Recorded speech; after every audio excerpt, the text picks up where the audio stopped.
Thanks. First, man, congratulations to Cam Newton on his jersey retirement. I think that's incredible for him, his family, and all that he did for this program. And I got to visit with him last week and kind of knew that it was coming and got to celebrate that with him some. So we were very proud of that and obviously very deserving. And obviously, Bo Jackson also being celebrated during the Iron Bowl for the 40th anniversary of his Heisman Trophy um, winning season. So we also had a 3.0 GPA this past semester. I'm really proud of that. A lot of thanks goes to our academic support staff. Um, really good. From Friday's scrimmage, thought we needed to. We've got to cage the quarterback better. Um, we're getting a good. We're affecting the quarterback at least in against us. We are, but we got to cage him once he's out of there, or that can create explosive plays. I think both Jackson, Deuce, and Ashton, all three, are really good at keeping their eyes up when those things happen and created some explosive plays that really, you would hope are not explosive plays. So we had a period on that today where it was just a team pass and hadn't got to watch it yet, but we were kind of. This is a weird kind of week because we're simulating next week, which today's a Tuesday, and we have class at 11 o'clock on Monday, so it was tight, and so I hadn't had a chance to watch the film. But I thought defensively in the scrimmage they did really well, tackled well again, guarded well. Just gave up a few too many explosive plays, and offensively, good thing, no zero turnovers, which was nice. We had some really solid, good, dirty runs that keep us ahead of the chains. Through the RPO game well, but the drop back game still needs some improving for sure. But definitely thought we took a step forward in those in those areas. All right, let Jason get started. Go, Jacob. What do you look for now, offensive line wise, especially as you start to settle in and not rotate as much and start to work on a plan? How much does that impact? Yeah, it's the expectation is improvement for sure. We've got to improve in our one-on-one situations. It's impossible for you not to have some one-on-ones in pass pro, and I think we've got to strain harder. And that's the bottom line. We expect more out of this group than to get beat in some one-on-ones now. I hope that means that some of our edge guys are pretty dang good. We'll see. But to this point, we haven't been consistent enough in straining to win some of those battles. And, you have some things that we could do to help. Really hadn't gotten into that yet. We'd like to see us hold up and not have to get into some of those deals in the chip world or the max world, but really think we have the ability to do that. Just need to do it more consistently, and that's the expectation, and we expect them to improve at that. Go, Jacob and Hope. When you look at the defense to the second level in the linebacker rotation, what is that kind of looking like right now? Anybody that stands out over the last couple of weeks, or maybe in the scrimmages in that linebacker spot? Yeah, heck, I don't know the difference between the ones and twos, and I really don't. They're matter of fact, they switch every day who goes out there first and who goes out there second. So it really, I don't really notice much difference. I think Woodyard's been solid. He's gifted at certain things and maybe not as gifted in some things, but the things he definitely can get us lined up, and he's playing hard at a high level. Riddick's back now, which adds good depth and athleticism to that group, and Melendez and Diaz and Atkins and Caleb. Those six guys have kind of been interchangeable. rotating in and out, no matter what group runs out there first. And there's not a lot of difference, truthfully, in those. Diaz and Atkins, we need to slow them down a little on their run fits. They're so dang aggressive and sometimes can recover because they have quick twitch. But I haven't watched the film, but I know there was one real explosive run today, and I guarantee you he overplayed instead of staying in his gap. I think he was a little aggressive, getting over the top to the double team, which makes it really hard for it to hit front side. But if it does roll back side, there's a problem. But boy, their effort and passion that they play the game with is, I couldn't be more pleased. But those six guys kind of rotate in and out no matter what group we're in. When you look at Jackson Arnold, his ability to run football, obviously you can't really do that. You don't want to get hit, you're blowing the whistle early. How do you sort of just evaluate the impact he probably will have on Saturdays, but he hasn't been able to show it here in fall? I asked Cam Newton that the other day because I don't know. It's our offensive staff's very, they're frustrated when you're in a scrimmage and you don't feel like you're getting maybe the yards that you would have gotten because the whistle's just getting blown and somebody gets near him in the pocket, it gets blown, and then you watch the film, you're like, I'm pretty confident he got out of this one. Now, I don't know what would have happened afterwards. I would love to see. I don't know how you do that really until it's real. We've seen enough tape to know he has that ability, and you see it out there. I mean, we called a few today, and you're still blowing it pretty quick, but I had to see the film, but it looked like I think you're clicking off 5, 6, 7 yards there, and not just him, Ashton also, and Deuce. So that's a really good question, and one I haven't found the answer to exactly how to accurately evaluate that until it gets real. Go Ferg, Peter, then Dan in the back. You were saying the offense made some explosive plays in scrimmage on Friday. Some of the backs and receivers who made those plays you have. Omar had a big explosive catch for a touchdown, which was nice to see. Damari had 2 explosive runs. Had a really tough, hard-nosed run that scored a touchdown. Cam had a explosive long pass, as did Horatio. That's the ones that jump out. But Omar and then Cobb had 2 really good explosive runs today. So we got to get more consistent. But really, we've improved from week 1 to week 2 in run game, RPO game. I think it's more of the pocket passing right now that I'm a little unsure of. It's kind of like we were just talking about with the quarterback runs.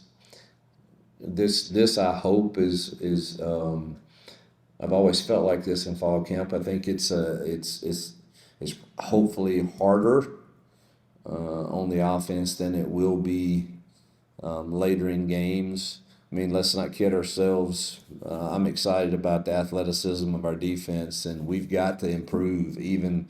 But they also, since February, have been going against each other and know, oh, this is a pass, and I'm fixing to get after it, and that puts you at kind of a disadvantage. And hopefully, that won't always be the case when you're playing an opponent. But I think there's definitely been signs of improvement that get me excited about us, but still feel like that pocket is getting collapsed a little too quick.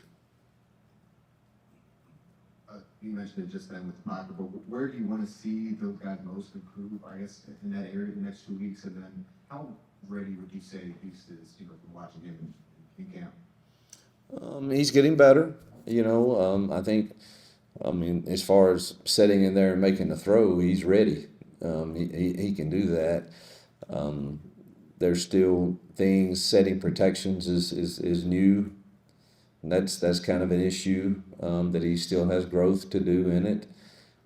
Maybe recognizing a little, our defense is doing a really nice job of disguising things, and all of them are missing some of that. It's even hard for us as coaches when you're watching film to see it. They're doing a really nice job. So I think he's just got to improve in the mental side of it. Physically, he can make all the throws right now. So I wouldn't hesitate to throw him in a game. Hopefully we'll start tomorrow, trying to really get these, we haven't studied, we got the base down plan in, but we don't have, hey, all right, how are we setting these protections? And so we'll start working that tomorrow, and hopefully all of them will feel better about, that aspect of it by mid next week. Dan Peck, ESPN 1067. Coach, you mentioned Jeremiah and Omar. What can you say about the picture at running back, and sort of what are the factors that will ultimately decide who's out there? DeMar is the most complete right now, along with Cobb, most experienced, understanding of who we are, what we do, what they're supposed to do in the RPO game if it's not given to them. And I'm excited about, Omar also, and Darrell. Alvin is going to be fine. He's been dinged up and hadn't been able to get many reps the last 4 or 5 practices. So hard to say much about that. But I think Damari and Cobb and Omar and Darrell are all getting better, every practice. Jason and then Adam. We've seen Jeremiah the last couple of years kind of be involved a little bit. How much has he progressed as a complete runner, and what have you seen in him make improve the most? Well, we'll see. I think he's going to have a breakout year. Y'all know we went through 3 or 4 days last week where all of our slot guys were down. So we threw him back out there like we did last year some, and he's got a good football IQ and has that capacity for us to be able to use him in a lot of different ways, whether in the pass game or now he's struggling a little in the pass game right now because he still has that brace on the thumb, and catching is not real natural. But I think he gets out of that first of next week. So he's very versatile, and we can use him in a lot of ways, and I do expect him to have kind of a breakout year. He's probably got the best burst in the open field of any that we have. Hugh, I know you talked a little bit about Deuce, but just wanted to ask you about kind of the picture at quarterback behind Jackson. Just how are things going as far as deciding the quarterback too, and how Deuce and Ashton look in that? Pleased with both. Think that there's a place for both, depending on the scenario in the game. Without giving away too much, I think there's a place for both of those guys that you could play to their strengths, and we won't be afraid to do that. Jacob and then back to Bert. You mentioned now starting this week and into next week that you're on that Friday schedule in preparation for Baylor. But in terms of the Bears themselves, have you guys started on prep for that? How does that look like, and when will all that really get ramped up? Yeah, we started back in June, trying to get a head start on our first couple games so that we feel like we're in a decent spot. So yesterday was. And Saturday was a good day to kind of refresh ourselves on, all right, what do we feel good about in base downs, and, who really are they? Give me the overview again. And so, yeah, we're mixing it in. We're still going good on good, so it's not like we haven't broken up and gone, scout teams yet. Today we did one period of offense, defensive choice where we tell them what we want, and they make it look as close as they can, and then they do the same for 10 plays. So, but I think right now keeping the speed of the game up is important, and the physicality of it. And so we serviced each other, and we'll do that again tomorrow, and then we'll start kind of really, all right, let's get us now a true scout period, a day headed into the weekend. Bert and then Dave. You talked throughout the summer and the beginning of camp. You want handful of defensive tackles be able to play 10, 15 snaps and buy into that throughout camp. How have you seen those guys buy into it, and just how do you feel about the depth and the rotation you guys got there right now? I'll have to keep preaching it because I know kids, and I know that they read and they listen, and just man, I'm hopeful. And DJ and his staff have done a really nice job to this point of, man, getting those guys to buy into their strength in numbers. And I've never had an NFL scout, not one, ever asked me how many snaps somebody played. It's about what you do with the ones you have, and to this point, man, they hadn't seemed to affect any of them. And again, they treat those just like they do the linebackers. I have no idea which two are coming out in the first team period, and it's just a constant rotation, of those guys inside. And I'm hopeful and that we can continue to capture them with that mindset of, man, I don't know how many I'm getting, but I'm going to, the ones I do get, I'm going to do with high motor, great execution, and assignment is correct. Coach, what are you looking for out of the tight end position this year? You went out and got Preston, Brandon Frazier's healthy. Just your assessment of that group. Yeah, I think we still have a ways to go in some areas. I think Preston's doing a remarkable job in the pass game. He knows how to work the top end of routes. He's got really good hands. B. Frazier does too. I think in the run game, we've got to be more physical. Our pad level has to get better. And Tate is helping us some with that, but also you're a bit limited, when that's the case. It's not like we're going to ask Tate to run a 13-yard dig and win on somebody. And I think people will know that. Nothing against Tate, but that's really not his skill set. And so I do think we've got to continue to improve our physicality there and deciding, how do we best manipulate that and play calls to give them the best leverage, the best angles, the best opportunity to be successful. Jason, finish this up. You mentioned preparing for Baylor. Early season prep is always tough, but how much tougher is it now in this transfer world where maybe you don't know as much personnel, you have to lean more on coaches and past than you do maybe in years past? Yeah, that was the question I asked yesterday, is just kind of give me the intel on their additions, they have a lot of returning, and they finished their season really strong, and most have them picked to do well in their conference, if not play for the championship in it. So, plus the additions. And so we've done our research on what the additions are. You're not quite sure exactly how they fit into their depth chart right now with the number of returners that they have, but I'm certain it added value to them in some ways. So, but really,